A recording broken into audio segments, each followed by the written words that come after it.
So thanks everybody for coming. Again, my name is John Rumpler, Senior Attorney with Environment Massachusetts and Environment America. Environment America is a federation of citizen-supported, state-based environmental advocacy organizations. Many of you probably know that we are supported by our citizen members. We take no corporate money. We've been around as a network for many, many, many years, working on a whole range of issues. In fact, one of the first issues I worked on was the Toxics Use Reduction Act back in the 80s that Rick and I were just talking about a minute ago. Most recently, Environment Massachusetts was engaged in working to bump up the solar cap for net metering last year in the legislature, and we were thrilled to stand with the governor the other day who said that the solar goals need to be dramatically expanded for the state. So those are some of the things that we've done here in Massachusetts. And I guess before I start talking about the problems that fracking is causing, which is going to be the bulk of my presentation, and then turning to the actions that we can all take as concerned activists to try to stop it.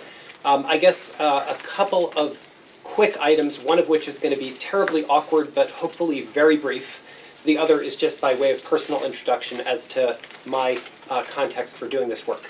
So, brief awkward moment. I heard 2 weeks ago that Dewey Square Group was contacted by the oil and gas industry to represent it on fracking issues in the state.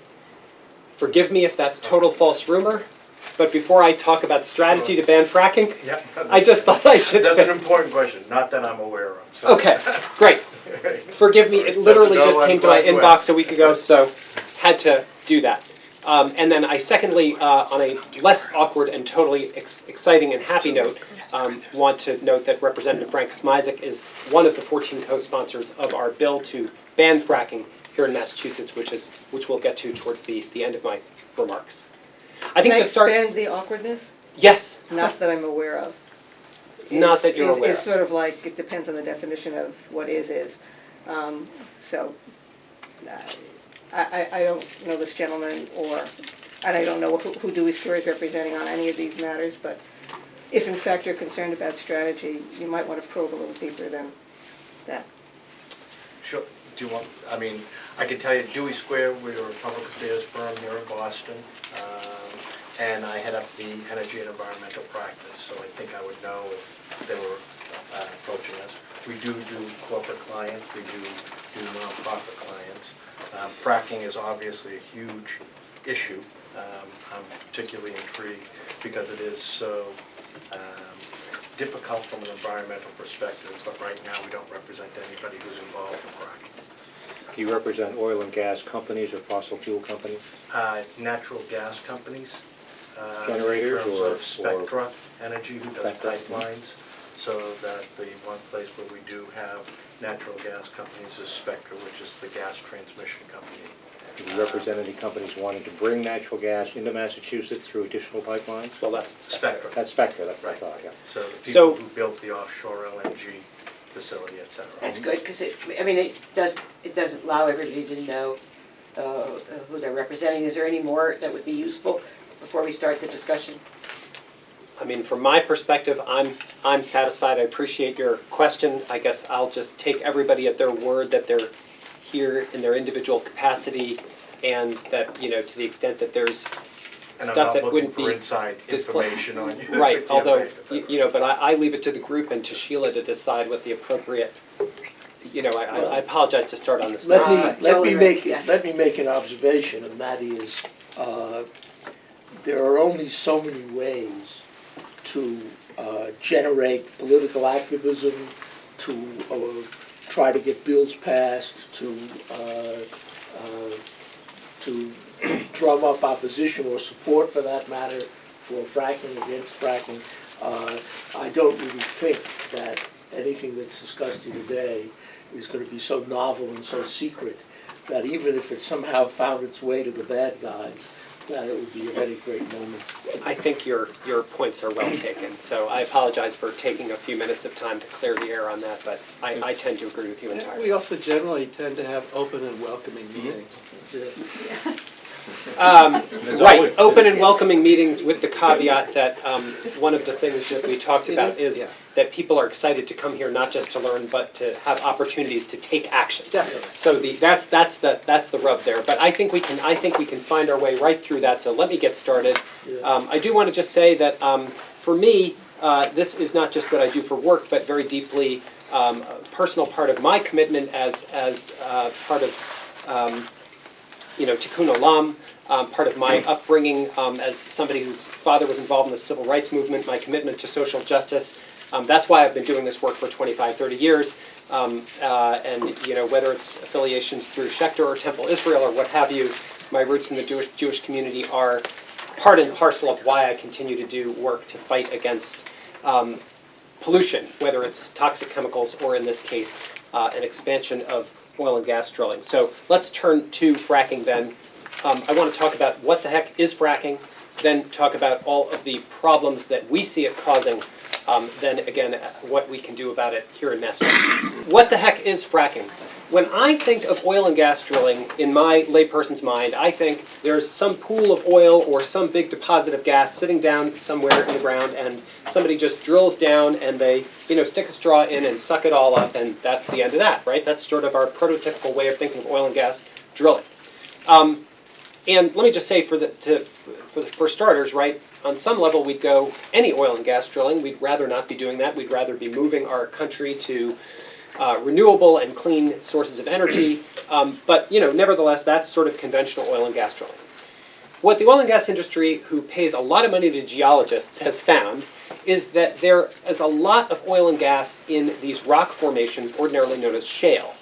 And in order to get to that gas or oil that is dispersed throughout that shale formation, what industry does is as follows. They drill down vertically into that shale rock, then turn horizontally and drill through the shale rock, and then they crack open the shale rock with a mixture of mostly water, some chemicals, and some sand to blast open and crack open that rock. The sand allows all the little fissures to stay open, and then they extract the gas up the pipeline. That's what fracking is. The act of literally fracturing the rock to be able to get that out. However, the fracking operation doesn't start there and it doesn't end there, right? The fracking operation begins with hundreds of trucks and clearing of acres of land, and it ends with millions of gallons of wastewater and all kinds of pollution that we're going to talk about in a minute. So the reason this is important is because the industry will make claims like there's never been any groundwater contaminated from fracking. What they mean is literally from the moment of the fracturing, not the entire industrial process we're going to talk about. That's a very important distinction when you're talking to people, but that is what fracking is. Now let's talk about what are the problems that fracking has been causing, because quite frankly, our experience on the ground, and our state affiliates are in Pennsylvania, in Colorado, in Texas, in places all around the country where this has been going on, is that fracking is a rolling environmental disaster. Air, water, land, health, global warming impacts, I'm going to run through them all. Let's talk about water, because I think that in some ways the impacts to water are the most profound and the most complex. There are several ways in which fracking threatens our water and especially our drinking water sources. Number one is that there are toxic chemicals used in the fracking fluid. This is the thing that people have probably, who are familiar with fracking, have heard the most about. There are literally dozens, if not over 150 toxic chemicals, any number of which are used in any combination for fracking fluid. Can you Yes? identify the principal ones? I'm a chemist. So Well, I can't identify all the principal ones because the industry does not fully disclose the ones that they use, but we do know that from the industry voluntary disclosure through a program called Frack Focus, it was determined that up to a third of the fracking jobs use one of three known carcinogens, including formaldehyde. Other times it's petroleum distillates, other times it's a whole range of chemicals. We actually did a report called Toxic Chemicals on Tap in 2009, which has a whole list of the chemicals that have been registered for use, but in any given well, we don't know. How do these chemicals wind up contaminating the water? The industry likes to point out that it's only 1% of the fracking mixture. But if you have 1 million gallons of fracking fluid going to a site per frack job, that's what? 10,000 gallons of this stuff coming in tanker trucks to a site. Last August, rolling down a rural road, I think it was in Pennsylvania, may have been West Virginia, was a Halliburton truck carrying hydrochloric acid. There was a little hole in it the size of a quarter. That leaked out into the air and they had to evacuate an entire neighborhood because of it. There are dozens and dozens of cases of leaks and spills of this stuff on the surface, often which get into creeks, rivers, streams. That's how it pollutes our drinking water. Let me just go through a little bit more on water before we get going. Second way that it pollutes our water is from well blowouts. You're putting this stuff under incredibly high pressure, and there's pressure going down the well bore, and then there's pressure of the gas coming back up around the well bore and getting into the water table. Consequently, a Duke University study of 7 counties in Pennsylvania showed that places with more gas drilling have a higher propensity, higher incidence of gas getting into people's residential wells. This is where, if anybody saw the movie Gasland, this is the classic image that you have of the guy being able to light his tap water on fire because of the methane that's getting into the water table because these wells do leak. Now, it's not just methane coming through, it's also a whole host of chemicals and other toxic substances from underground that are coming up into the water table as well. The methane, though, is the thing that you can see from the water catching on fire. Third way that our water is at risk is from water withdrawals. If the industry likes to emphasize that only 1% of its fracking fluid is chemicals, the flip side is 98% is water. Where's that 1 million gallons of water coming from? It's coming from our aquifers, from our rivers, from our lakes, our streams. A million gallons per frack job. A well pad might do 4 or 5 fracks. 5 million gallons per well pad. You're talking about millions and millions and millions of gallons of water. Bad enough in a place like Massachusetts or Pennsylvania. Can you imagine in Texas and Colorado? These dry parts of the country where water is so scarce. So this is a third way that our water resources are impacted. Fourth, and in some ways the most serious though, is the toxic wastewater that is left over from fracking. A lot of this water comes back up after fracking is done, and it not only has the original toxic chemicals in the fracking fluid, it also has all kinds of nasty chemicals and metal substances from underground that were buried in the shale rock doing nobody any harm. Now they're up on the surface. What are those things? Heavy metals. Corrosive salts, so corrosive that they can degrade drinking water and clean water infrastructure at treatment plants. Radioactive materials. Radioactive materials buried deep under the ground, they come back up. Now what do? The standard industry practice is to put all of this wastewater, millions of gallons of wastewater, in a waste pit right next to the site. Well, in New Mexico, and as we know, any of us who have done work on solid waste with landfills and so forth, we know that pits leak, right? In New Mexico, state data documents that at more than 400 sites, these oil and gas waste pits have leached into groundwater. New Mexico gets 90% of its drinking water from groundwater.